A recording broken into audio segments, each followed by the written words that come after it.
Alam mo ba na may dalawang klase ng utang? It could be either good or bad for you. Watch this episode para malaman mo ang kaibahan ng good debt sa bad debt at para next time magiging informed ka sa mga decision mo when it comes to personal finance. Tara, i-breakdown natin yan.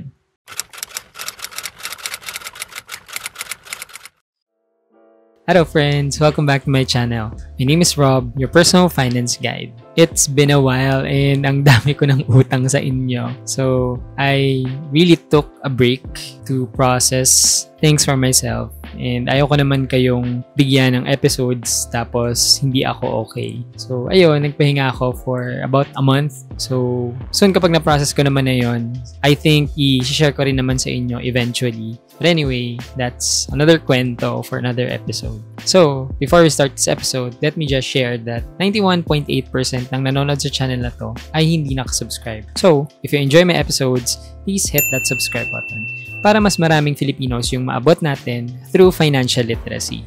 At eventually, dadami rin yung mga Filipinos na gagaling sa pag-manage ng kanilang personal finance. Deal? Okay, let's get to the breakdown. So since ang topic natin ngayon for this episode ay pangungutang, i-define muna natin. Ano ba yung pangungutang? Basically, ang pangungutang ay panghihiram ng pera, goods, or services sa isang tao, grupo, or company na may pangakong babayaran under certain terms or conditions. Pero for this episode, ang pag-uusapan lang natin na utang ay in form of cash para mas simple at madali. Take note na binabayaran po ang utang hindi tinatakbuhan o tinataguan. Ano bang mga usual na scenario bakit tayo nangungutang? Isang example ay kapag may emergency tapos wala tayong hawak na cash or any form of napambayad. So, yan yung isa sa mga reasons bakit tayo nangungutang. Or pwede rin pang negosyo kapag may mga big purchases like a car o kaya bahay or whatever. Kasi mga big purchases na wala tayong pera at the moment. I mean, wala tayong ganun kalaking pera at the moment. So, we have to supplement our funds with utang. Merong iba't ibang forms ng utang, of course. Direct cash, installment sa mga big purchases o utang as credit sa credit card. Yun, ilan lang yun sa mga sample. Minsan nga utang na loob. I'm sure lahat tayo ay dadaan o dumaan na sa isang form ng utang at least once sa buhay natin. So, mahalagang malaman talaga natin kung ano ba yung difference ng good utang sa bad utang. Simulan natin sa good debt. Ang good debt o utang na good ay ginagamit natin para sa pag-improve ng ating financial situation o meron tayong intention na palaguin. Halimbawa, nagdesisyon akong umutang ng 10,000 pesos para masimulan ko ang negosyo kong balak. So, whatever negosyo, kung ano man yung maisip nyo. So, with the intention na gagamitin ko nga yung pera na inutang ko para sa negosyo, nag-hope ako na mapalago ko yun sa future. So, masasabi natin ang utang ko ay good debt. Agree ba kayo? Pag di umagri, sasakit yan. So, isa pang example ng good debt ay ang pag-utang para i-improve ang ating sarili o ang ating skills. Bakit naman kasama yun? I mean, bakit naman considered yun as good debt? Kasi isa sa mga best asset para kumita ng pera ay ang ating sarili. The more na magaling tayo sa ginagawa natin o sa skills natin, the more likely na babayaran tayo for our skills or services na pinaprovide to other people. Ngayon, ano naman yung bad debt? Ang bad debt ay utang na pera na ginagamit natin sa mga bagay na hindi naman nagge-generate ng income. O ito yung mga bagay na walang balik. Halimbawa, umutang ako ng malaking pera para makabili ng luxury car.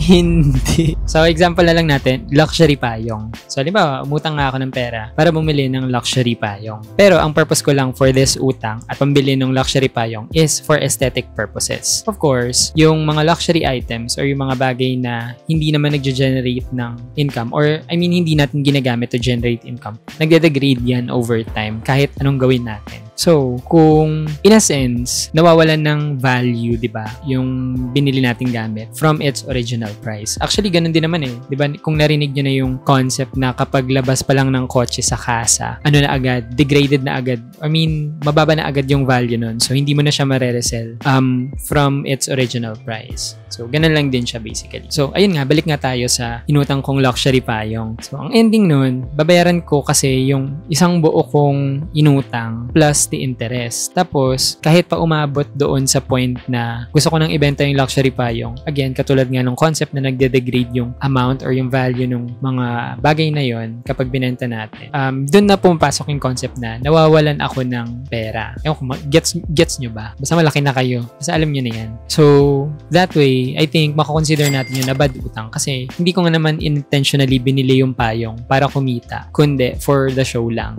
Naalala ko lang sa ganitong usapin yung concept ng hedonic treadmill. Alam nyo ba yun? So, yung hedonic treadmill, yung tendency nating bumalik sa baseline happiness kahit ano pang mangyari sa buhay natin. Applying it sa concept ng utang, yung pinag-uusapan natin ngayon. Kasi ito ay personal observation ko lang naman. Sa mga madalas umutang to buy things without thinking about it. Yung mga ganyan, mga palabili, tapos di pinag-iisipan ng mabuti. Another example, bumili ako ng iPhone para i-flex online o para makisabay sa trend or sa mga friends ko, ganyan. So, alam naman nating lahat na ang phone ay usually personal siya na ginagamit. Unless, ginagamit mo siya for work, strictly for work. But I doubt na sa panahon ngayon, strictly for work mo lang siya gagamitin.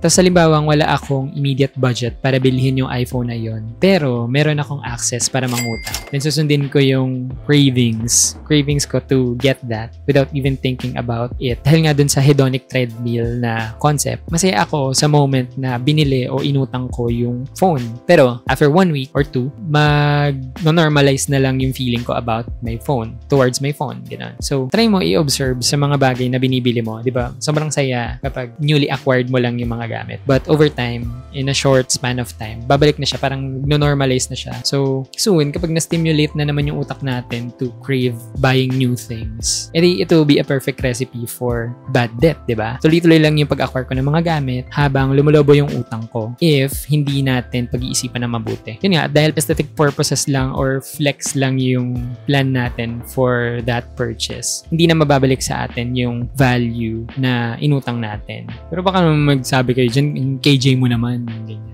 Hindi ko naman sinasabi na huwag kayong bumili ng mga bagay that makes you happy. Pero, my point is, huwag natin sana gamitin yung pera ng iba through pangungutang kapalit ng short-term happiness. Tapos, magsasuffer naman tayo dahil, yun, kahahanap kung paano natin babayaran yung utang na yun, di ba? And another point is, kung alam mo namang hindi mo gagamitin yung pangutang mo, tapos ibang bibili mo ng something to generate income, might as well think about it. Kasi, goal, ngayon alam mo na yung difference between good utang and bad utang. If you still decide na mangutang, take a pause and ask yourself these questions.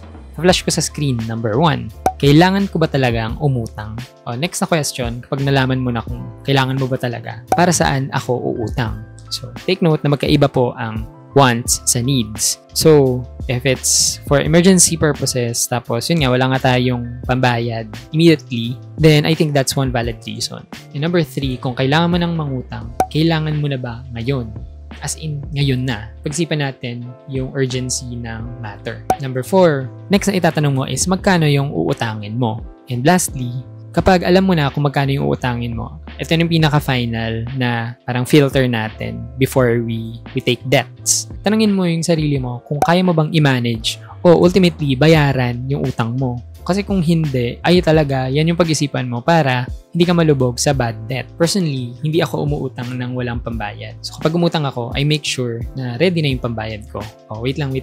If it sounds counterintuitive, let me break it down. Oh, example, si Rob, bibili ng sapatos for personal use. So yung sapatos na yun ay worth 3,000 pesos. Ang gagawin ko is, before akong mag-decide bumili ng sapatos through utang, ang ginagawa ko kasi is, dinadaan ko siya sa credit card. So, as we say kanina, ang credit sa credit card ay isang form ng utang. So, I make sure na meron na muna akong naipong 3,000 pesos for that specific shoes. Pero, ang gagawin ko is, hindi ko muna yun babayaran the moment na binili ko. So, kasi nga, in a way, inutang ko yun. By the way, it doesn't have to be credit ha. I mean, doesn't have to be credit card. Pwede namang cash or whatever. Basta kung ano rin yung ma-reflect nyong binibili nyo through utang. Ang sinasabi ko lang is, dapat ready na for me. So bakit naman ganun yung rationale ko for this? Number one, it gives me peace of mind na hindi ko gagamitin yung pera ng iba to buy things for myself. And eventually, masistress ako kasi saan ko kukunin yung pambayad for this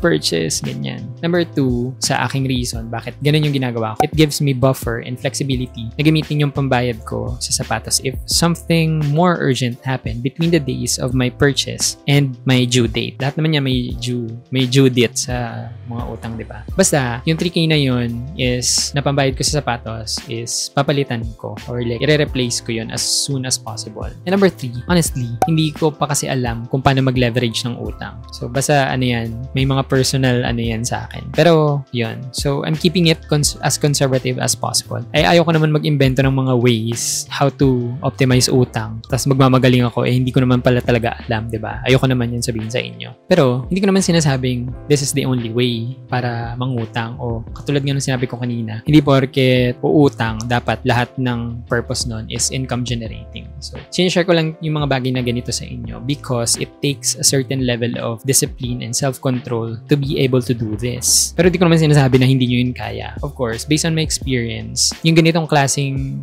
disiplina kasi is nilalayo ako sa cycle ng masamang utang. And remember, hindi naman masamang umutang kung alam natin yung purpose at kung para saan gagamitin, di ba? Nagiging masama lang to kapag careless tayo mangutang tapos hindi natin ang ma-manage ng maayos. Ginagamit natin siya sa mga, alam mo yun, hindi masyadong pinag-isipan na mga bagay. So, recipe talaga yan para malubog yung mga tao sa utang. So, para maiwasan nating mangutang, lalo na sa mga critical moments, kailangan talaga nating paghandaan yung mga bagay financially. Lalo na yung mga bagay na hindi natin na-anticipate, katulad ng emergencies, di ba? And if you want to learn more about emergency fund, check out the first episode of this playlist. I will link it sa taas or sa description below. If you want me to break down something specific in this channel, please leave a comment below and I'll try my best to make an episode about it. And if you enjoyed this episode, check out the next episode where we will break down the concepts about banking basics. That's it for this episode. See you on the next. Mata ne!